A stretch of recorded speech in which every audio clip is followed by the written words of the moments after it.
Hi, I'm Dr. Gayatri, physician Changampally Remedium. Today we have Dr. Shani Nibble with us. She is a senior physician from Changampally Vaidhyabhavan, Tirunavaya. So ഇന്ന് നമ്മൾ cancer രോഗികളുടെ പുനഃസ്ഥാപനത്തിന് പഞ്ചകർമ്മയ്ക്ക് എത്രത്തോളം പ്രാധാന്യം ഉണ്ടെന്നാണ് നോക്കി കാണാൻ പോകുന്നത്. സോ ഡോക്ടർ, എന്താണ് ഇപ്പോൾ ഒരു ക്യാൻസർ രോഗിയുടെ റീഹാബിലിറ്റേഷൻ സ്റ്റേജ് അല്ലെങ്കിൽ അവരുടെ ഒരു ആരോഗ്യ പുനഃസ്ഥാപനത്തിൽ പഞ്ചകർമ്മയ്ക്കുള്ള പ്രാധാന്യം? ക്യാൻസർ ചികിത്സ കഴിഞ്ഞിട്ട്, അതായത് സർജറി, കീമോ, റേഡിയേഷൻ ഇത്തരത്തിലുള്ള ചികിത്സയാണ് ഇപ്പോൾ പ്രധാനമായിട്ട് അലോപ്പതിയിൽ ട്രീറ്റ്മെൻറ്റ് നടക്കുന്നത്. ഈ ട്രീറ്റ്മെൻറ്റുകൾ കഴിഞ്ഞിട്ട് ആരോഗ്യനില വളരെയധികം മാനസികമായിട്ടും ശാരീരികമായിട്ടും ബുദ്ധിമുട്ട് അനുഭവിക്കുന്ന പേഷ്യൻസാണ് നമ്മളടുത്തേക്ക് എത്തുന്നത്.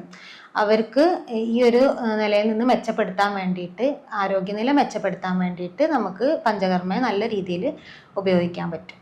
ഡോക്ടർ, ഏത് സ്റ്റേജിലാണ് നമ്മളിപ്പോൾ പഞ്ചകർമ്മ അഡ്മിനിസ്റ്റർ ചെയ്ത് തുടങ്ങേണ്ടത്, അല്ലെങ്കിൽ ഏതൊക്കെ സ്റ്റേജിലാണ് നമുക്ക് ഇതിന്റെ ഒരു വ്യത്യാസങ്ങൾ നമുക്ക് കണ്ടു തുടങ്ങാൻ പറ്റും? ആക്ച്വലി നമുക്ക് പ്രിവെന്റീവ് ആയിട്ട് തന്നെ പഞ്ചകർമ്മ തെറാപ്പീസ് ചെയ്ത് തുടങ്ങാൻ പറ്റും.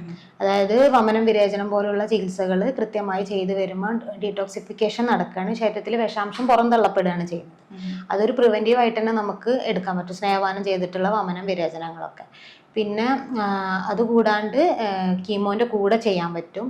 കീമോൻ്റെ കൂടെ പഞ്ചകർമ്മ തെറാപ്പീസുകൾ ചെയ്യുന്നതുകൊണ്ട് ഉള്ള ഗുണം എന്താണെന്ന് വെച്ചാൽ, കീമോ ചെയ്യുമ്പോൾ ഉള്ള ഗുണം കൂടുതലായിട്ട് പേഷ്യൻറ്റിന് കിട്ടുകയും ചെയ്യും, കീമോൻ്റെ സൈഡ് എഫക്റ്റുകൾ കുറയുകയും ചെയ്യും. നമ്മൾ കാണുന്നതാണ്, ഓരോ കേസിലും ആ വ്യത്യാസം നമ്മൾ കാണുന്നതാണ്. ആദ്യം നമ്മൾ ട്രീറ്റ്മെൻറ്റ് ഇല്ലാണ്ട് കീമോ ചെയ്തിരുന്ന പേഷ്യൻസിന് നമ്മൾ ട്രീറ്റ്മെൻറ്റ് കൂടെ ചെയ്യുമ്പോൾ തുടർച്ചയായി വന്നിരുന്ന പനി, പിന്നെ ചൊറിച്ചിലുകൾ, അങ്ങനത്തെ ബുദ്ധിമുട്ടുകൾ ഉണ്ടാവുമല്ലോ, കോംപ്ലിക്കേഷൻസ് നല്ല രീതിയിൽ കൺട്രോൾ ചെയ്യാൻ പറ്റുന്നുണ്ട്.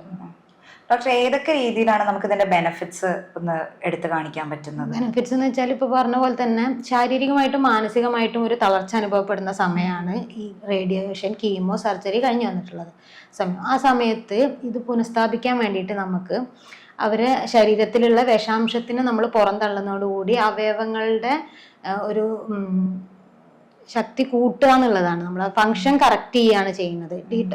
വിഷാംശം അടിഞ്ഞുകൂടി കിടക്കുക ശരിക്കും ശരീരത്തിൽ. കീമോയിൽ മെഡിസിൻ്റെ കൊണ്ടും രോഗാവസ്ഥ കൊണ്ടുള്ള വിഷാംശങ്ങൾ ബോഡിയിലുണ്ടാവും. അത് പുറന്തള്ളപ്പെടുമ്പോൾ വിഷാംശം ബോഡിയിൽ കുറയുന്നതിനനുസരിച്ച് ഓർഗൻസ് ഒന്നും കൂടെ ആക്റ്റീവ് ആവുകയാണ് ചെയ്യുക. പിന്നെ രക്തചംക്രമണം കൂട്ടുക, സർക്കുലേഷൻ നല്ല രീതിയിൽ കൂട്ടുക. അതേപോലെ ഇമ്പോർട്ടൻ്റ് ആയിട്ടുള്ളൊരു കാര്യമാണ് ഇമ്മ്യൂണിറ്റി.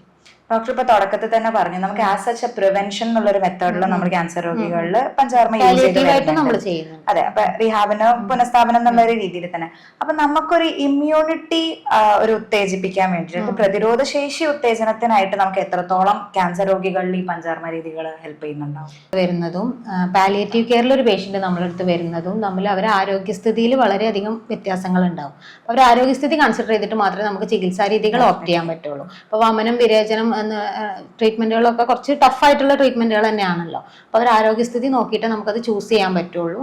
പിന്നെ വസ്തിയാണെങ്കിലും ആരോഗ്യം മാത്രമല്ല, വയസ്സും കൂടെ കൺസിഡർ ചെയ്തിട്ട് നമുക്ക് ചെയ്യാൻ പറ്റും. നമ്മളടുത്ത് കുട്ടികൾ വരാറുണ്ട് ട്രീറ്റ്മെന്റിന്, പ്രായം കൂടുതലുള്ള ആളുകൾ വരാറുണ്ട്.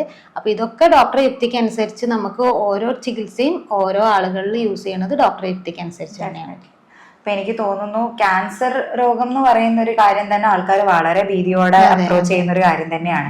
അപ്പൊ അങ്ങനെയുള്ള ഒരു സ്റ്റേജിൽ, റീഹാബിലിറ്റേഷൻ സ്റ്റേജിലാണെങ്കിലും അതിനൊരു പ്രതിരോധ ശേഷിക്ക് വേണ്ടി നമ്മൾ ചെയ്യുന്ന ഒരു സ്റ്റേജിലാണെങ്കിലും എത്രത്തോളം ആയുർവേദം അല്ലെങ്കിൽ ഒരു പഞ്ചകർമ്മ രീതി അതിനെ ഹെൽപ്പ് ചെയ്യുന്നുള്ള കാര്യത്തിൽ ആൾക്കാർക്ക് ഇപ്പോൾ ഒരു ക്ലാരിറ്റി വന്നിട്ടുണ്ടാവുമായിരിക്കും. അപ്പം ഈ ഒരു സെഷൻ വളരെ യൂസ്ഫുൾ ആവുമെന്ന് ഞാൻ വിചാരിക്കുന്നു. Thank you so much doctor.